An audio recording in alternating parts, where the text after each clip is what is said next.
Umwimbu mwinshi w'ibigori urengeye wari witezwe gushorerwa mu kigo Anagesa, niyo mpamvu yatumye agashahara ku barimyi kataboneka ku gihe. Vyashikirijwe n'umushikiranganje w'uburimyi Prosper Dodiko mu gihe yari umutumire mu nama nshingamateka.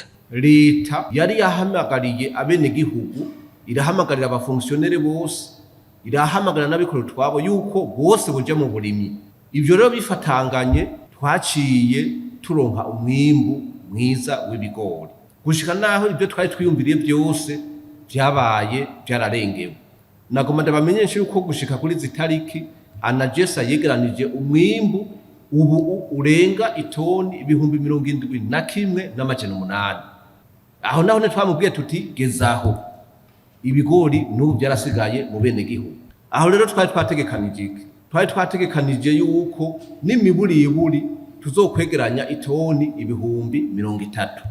Kandi turi muri budget program muca mwumva rero yuko kwegeranya ubwo buryo yuko bidaheza ngo byorohe. Uwo mushikiranganje arabandanya humuriza abarimyi bashoye umwimbu wabo ko bagiye gutunganirizwa. Ivyo rero ni ibintu rero twishimira, nticuce tubona rero ingorane biriko biradutera, kuko niyo uronse umwimbu mwinshi urashaka gutera ingorane, ariko novuga nti izo ngorane zirafuma kurusha aho twari kubura umwimbu.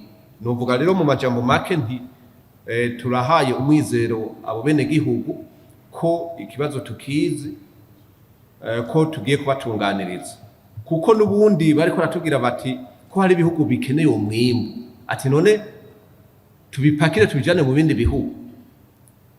Hacaze ikibazo kiti none ko ihindagurika ry'ibihe ryaje, ubu tukatwaronse umwimbu umeze neza, mbe ikitwereka yuko iyindi sezo izogenda neza n'igiki. Mwomenya ko zimwe mu ntumbero zatumye hashigwaho ico kigo Anagesa ko ari gushiraho ikigega c'intega bizoza gishobore gufasha ibiciro ntibiduge, congereye gisahirize mu gihe habaye ibiza.